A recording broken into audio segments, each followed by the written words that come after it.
So much going on right now in my mind. Oh man. It's been a while since I've done any updates, and as a result, I'm kind of backlogged mentally speaking. But,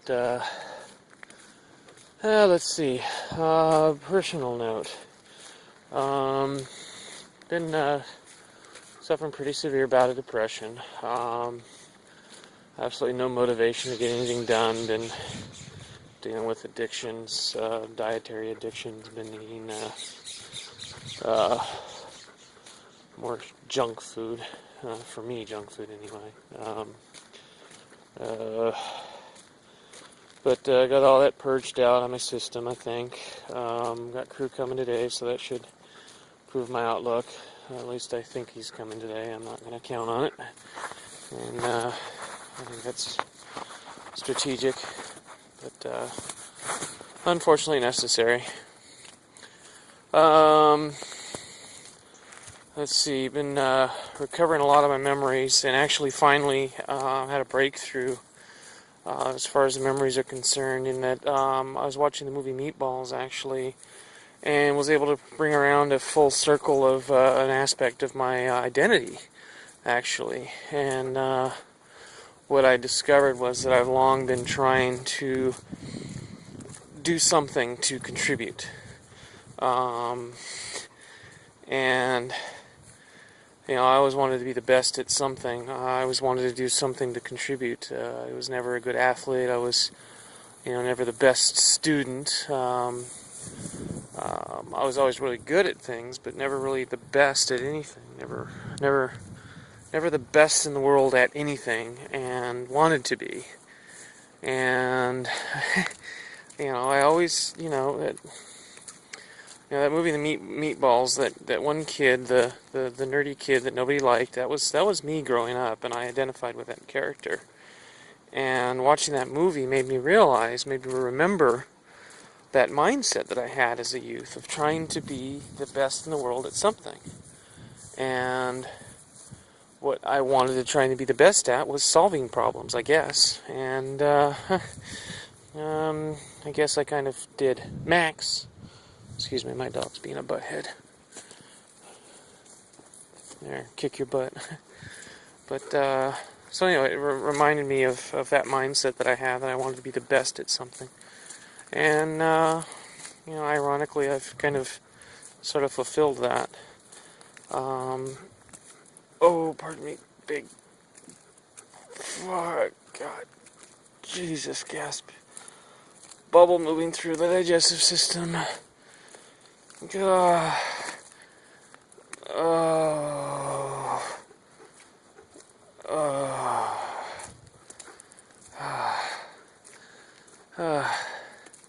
It's not fun.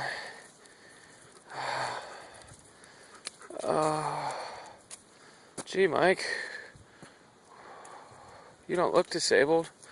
What's the matter with you? Where you have all these problems where you can't work? It doesn't look like you have disabilities.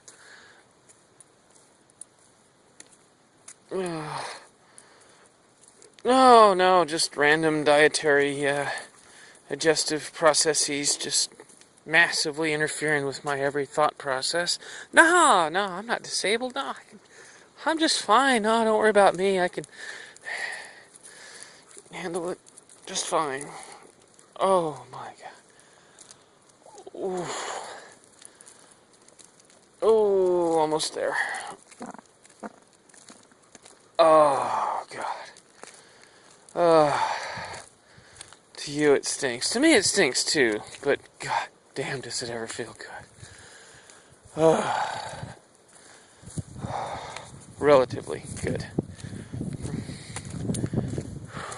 Just like everything you feel in life is relatively good.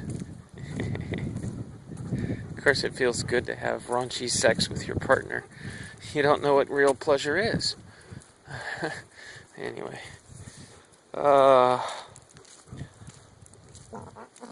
So yeah, just slightly distracting there. Was that 2 minutes of my life interfered with because of gas pains? Where was I? Oh yeah. So Part of what I've also realized with this memory recall therapy is that just recalling the memories repairs connections, and in just repairing those connections to memories, I'm repairing connections to processing. And, oh yeah, there's another thing. I've realized that all of my effort to research, I literally spend 6 hours a day reading news. I'm obsessed. In a bad way? No, not by any means. Oh, God, that feels better. Am I obsessed in a bad way? No, I am obsessed. I am obsessed with knowledge. I'm obsessed with understanding the world around me, as we should all be. And what I'm finding is that the more I understand about what's going on in the world, the more I understand about what's really going on in the world. For example, the North. There's all these agreements and treaties out there, and I was watching a little documentary by Michael Clare called Blood and Oil, and his opinions aside, he presented facts that I wasn't aware of, including the fact that Jim left a sailboat. The fact that sorry, I'm distracted by something I realized, something I observed. Anyway, the fact that the American foreign policy has long dictated protection of the Middle East of our Middle East oil flow interests.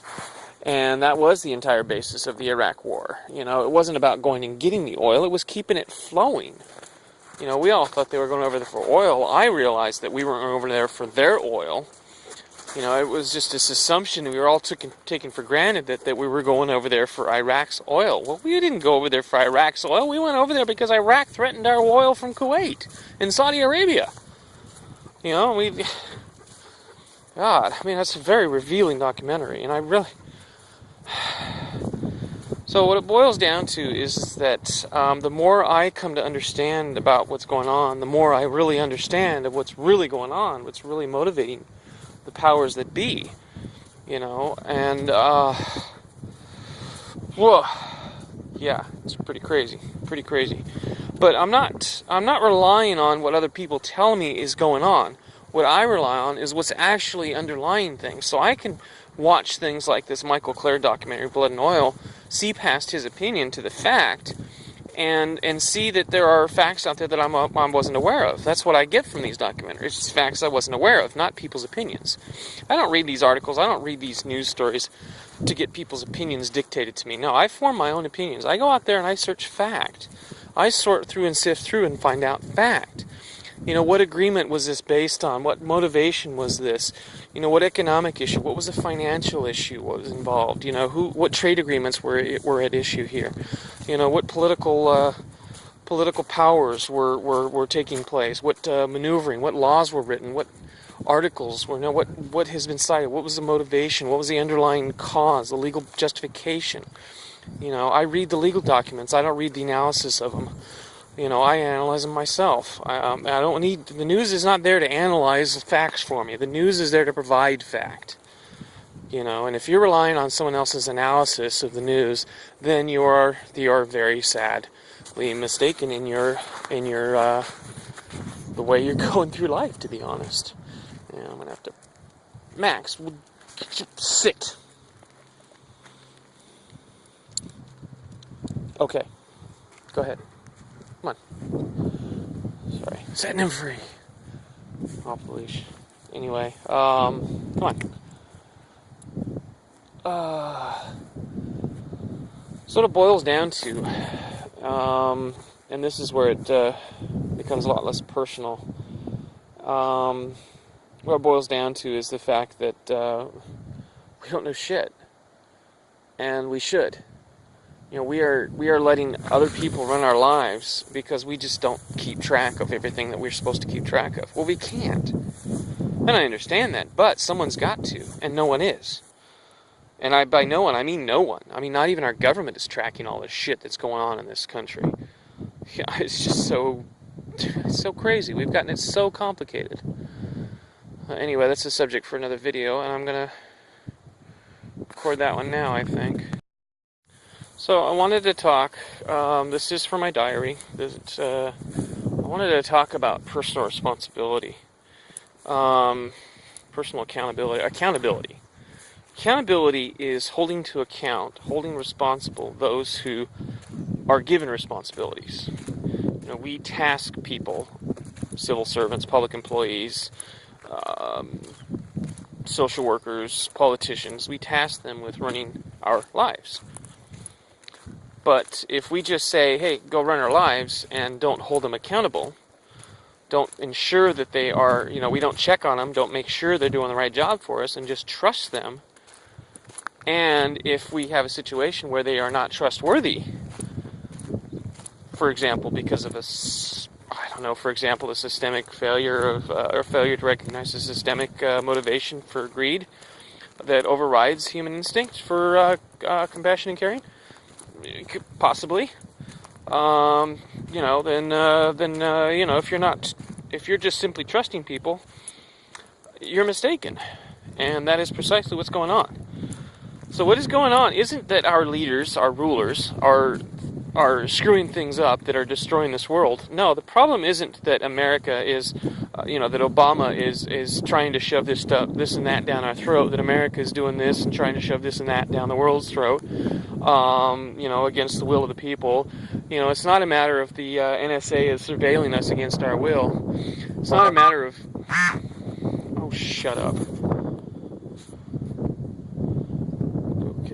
Yeah, so it's stupid fucking goddamn Google Android stupid phones telling me its battery's dying while I'm recording. Thank you. Anyway, it's not a matter of these people doing these things to us. It's a matter of us letting it be done to us. It's our problem. It's our fault. Let me remove a sliver from my dog's foot. If I can find it. Come on. Yeah, just slightly distracted there. So one of the things I'm trying to say is that you need to be more careful about who you pick to run your life for you. And I am suggesting that maybe your basis for making your decisions is completely incorrect. That you're